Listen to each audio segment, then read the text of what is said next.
Para continuar el programa ya preestablecido, vamos a dar la bienvenida en este instante a la doctora Silvia Falcón. La doctora Falcón es una destacada oncóloga reconocida a nivel nacional e internacional, con especialidad en medicina general y oncológica, oncólogo de la clínica Aliada, directora de la unidad interdisciplinaria de cáncer de la mama de la UICAM de la clínica Aliada, y actualmente nos va a dar una charla sumamente interesante, para lo cual invitamos al estrado a la doctora. Bienvenida, doctora, buenas tardes. Hola, gracias por la invitación. Bueno, vamos a hacer una charla así en familia, así que voy a tratar de hacer una, yo sé que como veo muchas caras jóvenes, sí quiero hacer una cosa un poco académica, porque yo sé que el NGS es un tema que en realidad todavía muchos no estamos familiarizados, y me digo estamos porque yo tampoco estoy muy familiarizada. Entonces voy a tratar de hacer una cosa rápida. ¿Con esto paso?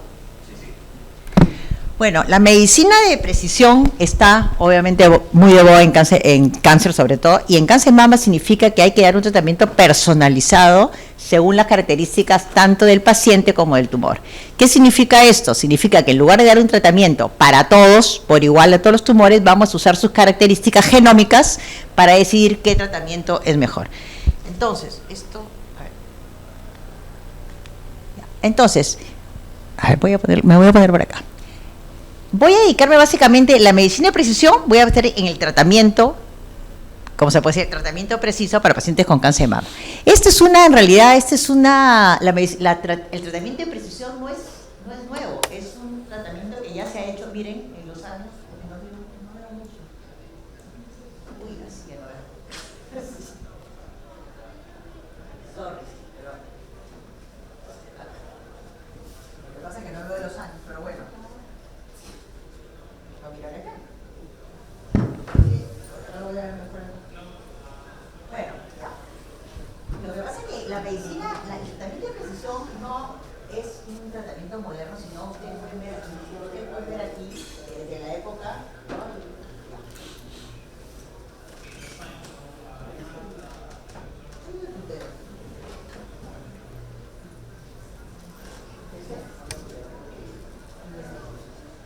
Ya, ok.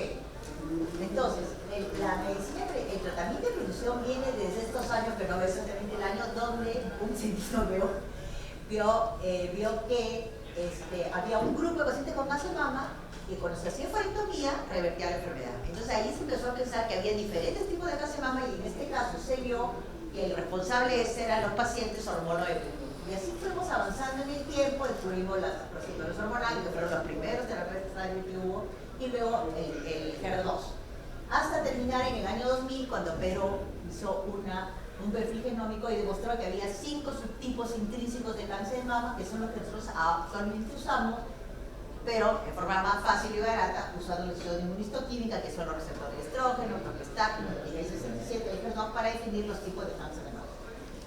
Entonces, el tratamiento básicamente de las medicinas personalizadas, ¿qué significa? Que como esta es una enfermedad heterogénea, como estamos viendo, significa que tenemos diferentes perfiles genómicos a los que nosotros podríamos darle tratamiento personalizado con estos perfiles genómicos y tener esto, o sea, tratamientos hechos a medida de la alteración genómica. ¿Qué es el NGS?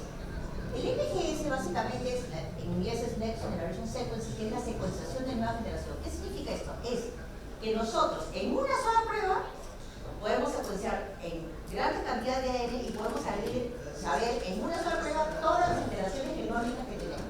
En este caso el cáncer de mama. Entonces, esto es una máquina que se usa y tenemos la secuenciación de todo, en forma rápida, bajo costo, en una sola prueba, todo. Y luego de eso nosotros, identificando las alteraciones genómicas, que pueden ser mutaciones, deleciones, etc., podemos adaptar un tratamiento personalizado para esa alteración genómica. Básicamente, esta es la función del NGS en tratamiento del cáncer de mama. Entonces, básicamente lo que se ha hecho, ¿cómo se ha desarrollado esto? Como ustedes pueden ver, se secuencian todos los marcadores en un solo ensayo. Entonces, aquí el NGS. Entonces, esto sirvió para dos cosas, mejor dicho. Uno, para hacer un screening molecular y saber exactamente cuáles eran las alteraciones genómicas más importantes que nosotros le podríamos dar tratamiento o tener una relevancia clínica. Y la segunda era, una vez que ya descubrimos las alteraciones genómicas, podríamos hacer tratamientos, hacer estudios clínicos para ver si estas alteraciones genómicas tenían un tratamiento. Eso es básicamente lo que se hizo. Entonces, el NGS se puede hacer en tejido o se puede hacer en lo que se llama la biopsia líquida, o sea, en fluidos. ¿Por qué se hace biopsia líquida? Porque el biopsia líquida es porque el ADN circulante puede ser el ADN tumoral circulante que sale de las células tumorales por medio de la apoptosis. Entonces, la biopsia líquida, que también se puede hacer ahora por medio del tejido de biopsia líquida, tiene algunas ventajas importantes. ¿Por qué? Yo creo que la más importante es esta, porque es un método no invasivo, nos va a dar información a tiempo real, y sobre todo nos va a dar la heterogeneidad temporal tumoral y la emergencia de mecanismo de resistencia. ¿Qué significa? Si yo tengo un paciente que recurre, yo diría, bueno, le voy a hacer una biopsia de tejido en hígado, pero no significa que lo que dice el hígado sea lo mismo que dice el pulmón por la heterogeneidad. Pero la biopsia líquida en una sola sí nos puede decir toda esta información que necesitamos. Entonces la biopsia líquida ha sido aprobada ya por el ESMO del 2022 como una forma también de hacer clínica. Sin embargo, tiene algunas limitaciones que tenemos que tener en cuenta porque no detecta todas las mutaciones y las alteraciones que sí detecta una biopsia en tejido, y se dice, inclusive hay falsos negativos, porque cuando hay poco ADN tumoral circulante va a haber falsos negativos, y ahí sí se tiene que hacer el NGS en tejido. Y también puede haber falsos positivos. ¿Por qué? Porque hay mutaciones que surgen de la patogénesis normal que podrían darnos resultados falsos. Entonces, en este momento, la biopsia líquida está indicada, como lo voy a decir, solamente, por ejemplo, para las mutaciones que son como el SR1, que lo voy a explicar, pero sigue siendo el tejido el estándar. Y cuando sale la biopsia líquida negativa, tienen que hacer biopsia líquida. Lo siguiente, entonces, lo siguiente que tenemos que hacer es cuáles son estas alteraciones genómicas que nos van a servir, que son clínicamente relevantes. ¿Qué se hizo? Este es el primer screening popular que fue hecho en España, donde nos dijeron cuáles eran las principales alteraciones o las principales tareas que podríamos tener en el paciente. Esto fue publicado en el año 2018. Fueron eliminadas pacientes, cáncer de mama, metastásico, que estaban con 2 o 3 años. ¿Qué se vio acá? ¿Cuáles son las principales mutaciones que tenemos? La PIK3, como pueden ahí, el TP53. El PIK3 siempre es la mutación más frecuente y es la más importante después del HER2, por si acaso, ¿no? Ahora vamos a ver eso. El TP53 es una mutación que también es relevante, pero no tiene target. El TP53 solamente nos sirve en este momento para pronóstico, para decir el paciente con HER2 o triple negativo si tiene mal pronóstico, pero no tiene terapia alterna. Las siguientes mutaciones, que son las que conocemos, es el SR1, el AKT, etc. Entonces aquí, en este estudio, se identificaron 63% de mutaciones somáticas. Una cosa importante, el NGS lo que identifica son mutaciones somáticas, no mutaciones terminales, ¿no? Y la siguiente, el otro siguiente estudio, este es un estudio europeo donde se pudo identificar 40 mutaciones o 40 alteraciones moleculares donde podríamos probar las terapias TAR. Entonces, una vez que ya sabemos esto, tenemos que decir cuáles son relevantes y cuáles no son relevantes para nuestra práctica clínica. Entonces, acá justamente, ¿cuál de todas estas 40 nos sirven con todas estas, las 5 importantes que vieron en el molecular de cáncer? Entonces, para esto, ESMO de 2018, esto es súper importante que ustedes sepan. ¿Qué hizo ESMO? ESMO dijo, a ver, ¿cómo sé qué alteraciones moleculares son clínicamente relevantes? Hizo una escala, que es la escala SCAN. Ustedes la pueden ver, y se publicado en 2018. Esta escala SCAN fue hecha para decir cuáles son los pronombres. Entonces, ¿en qué se basó? En un nivel de evidencia, estudios clínicos, en las terapias deben ser estudios clínicos que demuestren su valor, el valor clínico y las implicaciones clínicas, y también obviamente costo-beneficio.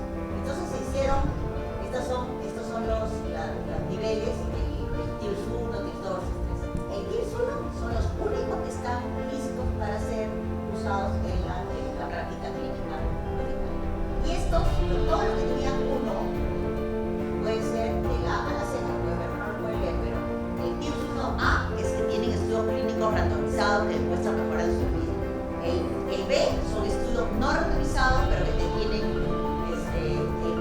tienen esto del ESMO, que es la escala de beneficio en ESMO, y el C, el TIF1C, son las alteraciones musculares que han sido probadas en tratamientos básicos. O sea, ustedes saben, los tratamientos básicos son lo que se hace en un solo, en un tejido de varios tumores, se hace una sola mutación para ver, por ejemplo, el MCR y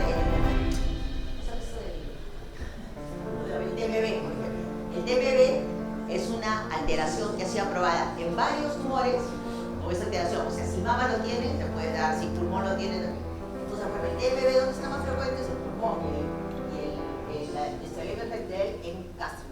Entonces, quiere decir que todas las alteraciones que están en esta escala del A al C se pueden usar en la práctica. Entonces, en ESMO, el primer reporte que se hizo basándose en esta escala fue hecho en el 2020 para cáncer de mama. ¿Y qué decía este reporte? En el 2020 decía que la cáncer mama no debería usarse identificarse como prácticamente no puede ver, y solamente puede usarse como screening molecular, obviamente para saber qué otras terapias teníamos, qué otros terapias teníamos, y solamente podría en todo caso considerar después de que el médico hablaba, pero no era un estándar usar NGS en cáncer de mama. Esto fue en el año 2020, pero miren cómo pasa bueno, estas son, ¿por qué? Porque de las 40 mutaciones que vi, de las 40 alteraciones, solamente 3 tenían escala 1, que era la mutación de la amplificación del HER2, el PIK3 y BRCA germinal. Entonces, como la mutación o la amplificación del HER2 se puede hacer por el histoquímico, el PI3K se puede hacer por PCR y el BRCA era BRCA germinal, entonces para que íbamos a hacer una secuenciación tan cara, no valía la pena, porque no teníamos evidencia que estas tenían fases clínicas. Y aquí teníamos el SR1 que estaba todavía en su nivel 2 porque no habían salido estudios. Entonces, en el año 2020 no era una opción estándar hacer NGS.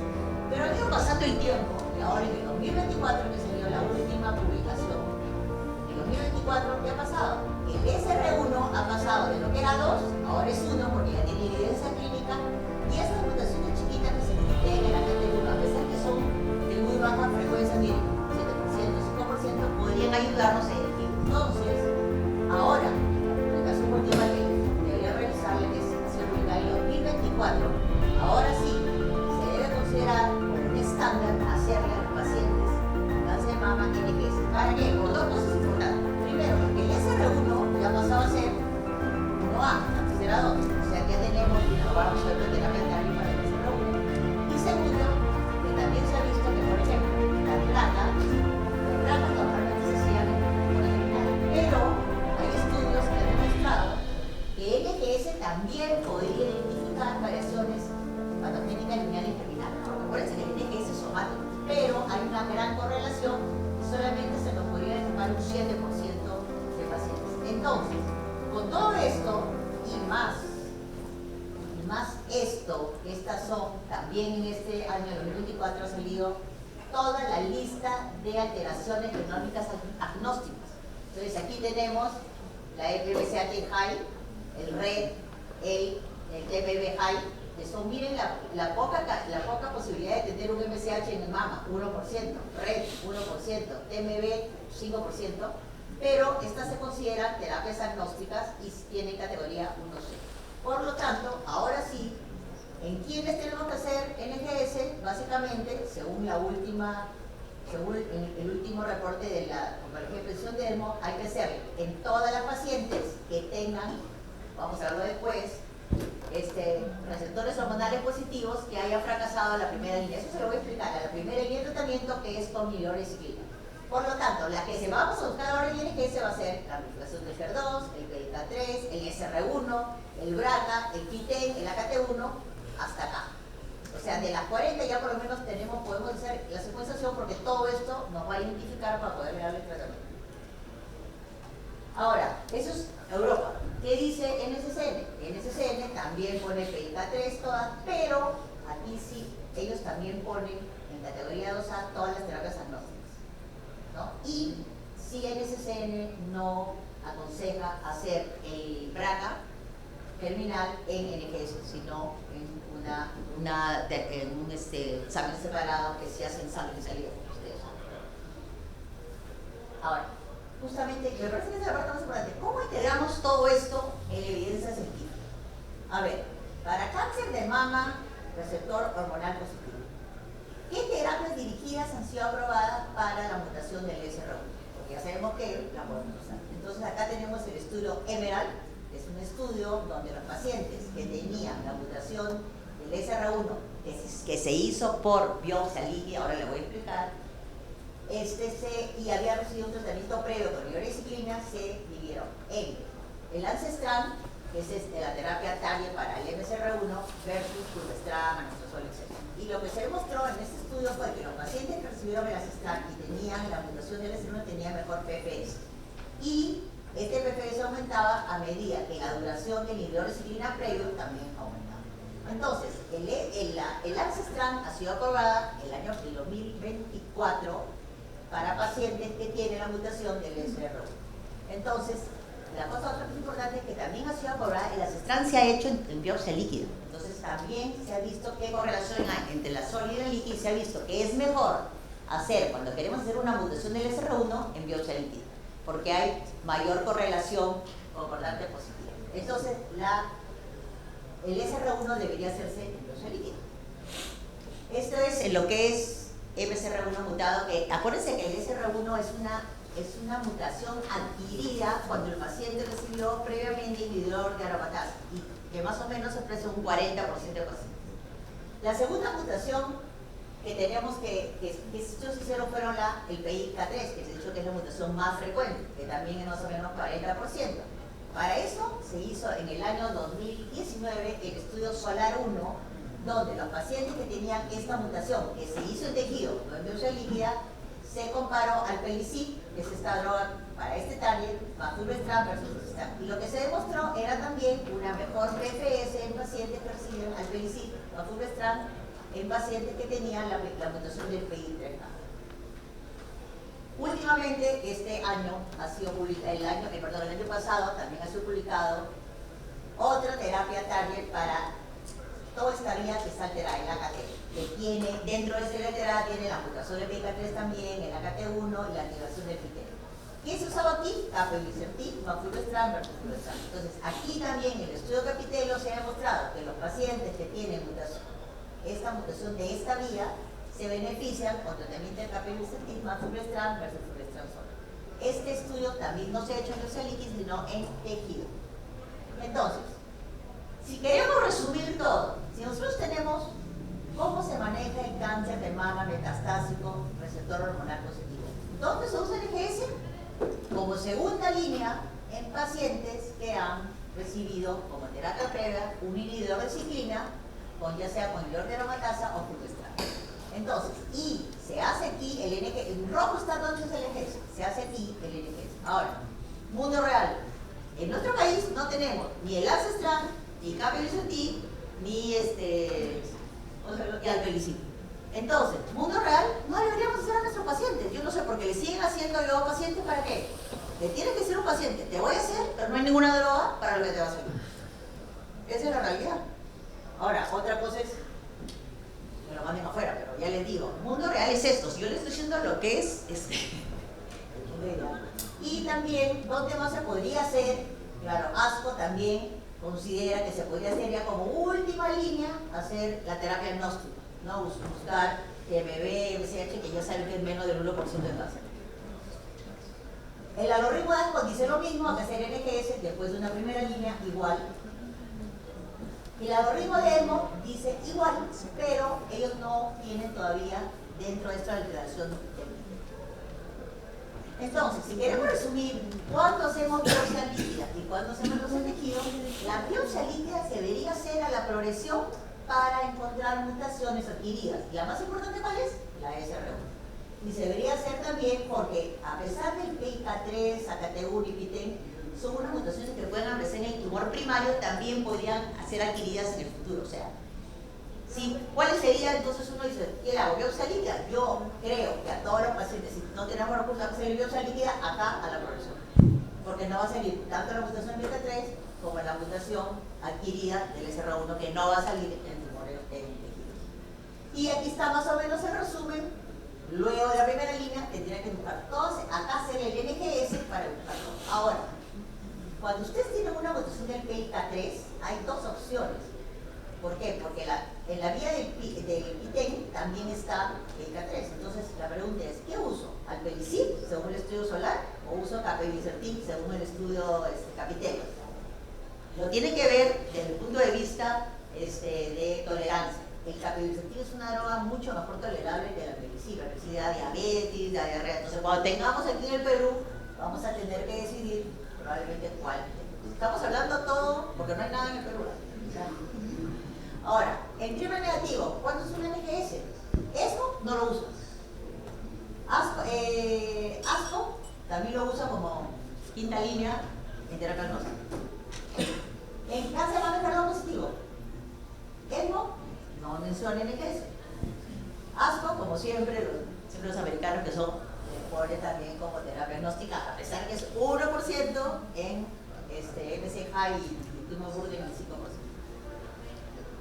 Y NSCN últimamente ha puesto que también hay biomarcadores emergentes que también se podrían detectar por NGS. Una de ellas es la mutación del HER2. Esta es una cosa que estaba hablando con el doctor García Sáenz, porque él ha hecho este estudio. Es que en los pacientes que tienen la amplificación del HER2 podría darse alguna droga neratinib, fulvestrant con trastuzumab. Esto ha hecho que este estudio, que es un estudio chiquito, haga que ya la NCCN ya lo ponga en sus guías. Entonces acá ha puesto, pero categoría 2B. También se puede conseguir el BRCA somático en NGS, y también en ASCO este año ha presentado que los pacientes con BRCA somático se pueden beneficiar de la PARIP y tienen una all response que llega casi al 50%. 2 minutos. Bueno, este es el manejo de cáncer avanzado para que vean en conclusión dónde se tiene que hacer, solamente en los pacientes que tienen receptor hormonal positivo. Nada más. Ahora, esto, ¿por qué esto se debería, la pregunta es, ¿no debería ser fuera de estas indicaciones que son pacientes hormonales refractarios a inmunoglobulina? ¿Debería ser el que es? Bueno, los estudios han demostrado, este fue en el 2015, que si nosotros buscamos terapias target y le damos a las terapias target sus marcadores y a otras de terapia convencional no mejoraba el PFS, pero ahorita en ESMO este año, hace 10 días, se ha presentado este estudio muy interesante, porque lo que hacen es a todos los cánceres que están 10% metidos, les hacen NGS, pero se discute en un tumor molecular, que es lo que prácticamente tendríamos que hacer, ¿no? Y según le van a dar el tratamiento estándar o la terapia alterna. Y lo que se ha visto aquí básicamente, miren lo que encontraron en el cáncer mama, 53% de mutaciones de P53, lo que sabemos PIK tiene 40 y SR1 28, y los tratamientos que más recibieron, que se ha visto que las oral response mejoraron con terapia target versus el trato convencional. La PFS mejoró, pero no mejoró la sobrevida. Entonces, esto en realidad, yo les recomiendo que lean esto, es una recomendación de cómo debemos leer los reportes, que es bien importante que nos mandan, por ejemplo, cuando queremos hacer NGS, cómo reportar para ver si exactamente estamos, porque si no vamos a estar en este lío, no vamos a saber qué hacer. Entonces, conclusiones. Los biomarcadores que se utilizan actualmente en cáncer mama metastático siguen siendo el receptor estrógeno, progestat, el HER2, el PDL1, que es el inmuno, junto con la mutación del BRCA, el PALB2, y en NGS, la mutación del SR1, que es la mutación adquirida, y la mutación del PIK3. Estos son los biomarcadores que se usan ahora. A septiembre de 2024, ahora, solamente actualizados, según la guía de ESMO, NGS en pacientes que tienen receptor hormonal positivo después de resistencia a una terapia endocrina como segunda línea, para utilizar la posibilidad de tener el SR1. Y podríamos usarlo en pacientes que tienen acceso a medicamentos. ¿En qué momento hacer? Plasma y tejido, aprobación, pero si usamos MSR1 hay que hacerlo en bioselectivo. Lo siguientemente importante, yo creo que este es el mensaje, parece el mejor de todos, es el NGS del tumor podría sustituir en algunos casos al test del BRCA germinal, no siempre. Hemos visto que lo podemos hacer con NGS, pero en caso que salga negativo, hay que hacer el germinal si tiene mucha sospecha. Pero no se debería ser usada como una herramienta exploratoria. O sea, un paciente que ya no hay nada que hacer, le voy a hacer NGS. No se debería usar, ¿por qué? Porque son drogas que no están aprobadas, solamente no son drogas que están aprobadas y el paciente no va a tener acceso. O sea, ustedes han de ver un gen en este punto tienen que pensar en el costo, que si le vas a ir a una terapia no va a estar aprobada y el paciente se lo. Entonces, por favor, yo veo muchos pacientes que tienen que eso porque ya no hay nada que hacer. ¿Y qué hacemos con la información? Nada, porque el paciente ni tiene acceso a la droga ni tiene acceso a nada. Entonces, la indicación, refractariedad a primera línea en caso de mama hormona. Y el juicio clínico, obviamente, debe ser importante para decidir a quién hacerlo. Y nada más. Gracias. Muchísimas gracias, doctora Falcón. ¿Tenemos alguna pregunta del auditorio para la doctora? Solamente una duda, doctora. ¿Cómo hacemos para poder correlacionar el NGS, es decir, detectar las mutaciones que son normales de las que son anormales? Porque, por ejemplo, la TP53 podría estar de forma normal, PI3K lo mismo. ¿Existe concordancia entre las muestras que se toman de sangre versus tumor? ¿Cómo manejamos esos datos, doctora? Por eso es más importante, o sea, los falsos positivos podrían ver más en las muestras líquidas, porque la hematopoiesis normal puede decir, como se dar de mutaciones que no son. Por eso es que hay que tener mucho cuidado siempre en interpretar, por eso yo puse al final, la interpretación es importante para saber cuál es. Ahora, el tejido es más difícil tener una mutación de tejido normal, que no sea tal, ¿no? Entonces, creo que es importante, por eso el tumor board tiene que decir si hacemos biopsia líquida, qué queremos buscar. Por ejemplo, yo digo, si solamente llega la penicilina a este país, hay que hacerle la mutación de resistencia adquirida en biopsia líquida, usemos biopsia líquida. Si llega a PIK3 solamente, haremos del tejido. Entonces, eso es una forma de saber, pero exactamente el P53, ¿por qué no tiene ninguna validez? O sea, solamente nos sirve el pronóstico, pero no tiene target, por lo menos hasta ahora. Entonces, esas son cosas que todavía tenemos que aprender con el tiempo. Ahora, yo les estoy diciendo teoría, porque yo NGS lo he hecho una vez y lo mandé a España, pero yo en realidad no he hecho. O sea, que yo creo que estas cosas aquí las aprendiendo con el tiempo, ¿no? Que va a ser el futuro, probablemente. Una consulta, en su práctica diaria, lo que es en la primera línea con inhibidores de ciclina, ¿qué es lo que les ofrece? Bueno, ese es el problema. Nosotros discutimos en un equipo voluntario, no podemos hacer el NGS porque ya no tenemos ninguna droga. Generalmente lo que hacemos es, si es una enfermedad que hemos visto que ha respondido a inhibidores de ciclina 2, 3 años, que podría decir que no tiene una refractariedad primaria, sino una resistencia secundaria, podríamos tener una opción de darle otra línea de hormonoterapia, everolimus, por ejemplo, con fulvestrant. La idea un poquito en el cáncer de mama hormona dependiente es retrasar el inicio, siempre digo, de una quimioterapia endovenosa. Entonces, más o menos, las líneas que nosotros usamos es inhibidores de ciclina, tratar de dar otra hormona, de repente Fanlodex solo, también funciona cuando tú tienes es que tienes que mirar cómo te fue al inicio. Si tienes una paciente que te demoraste como 4 años con inhibidores de ciclina, probablemente con Fanlodex funciona. Yo he tenido pacientes 3 años, 4 años con Fanlodex solo. Y luego de eso, capecitabina, que eso, ya hay un estudio inclusive que demuestra que la capecitabina mejora la sobrevida sobre las quimioterapias endovenosas. Entonces yo lo que trato es que un paciente retrasar lo más que pueda el inicio de una quimioterapia endovenosa, que es el que va a tener el problema de alopecia.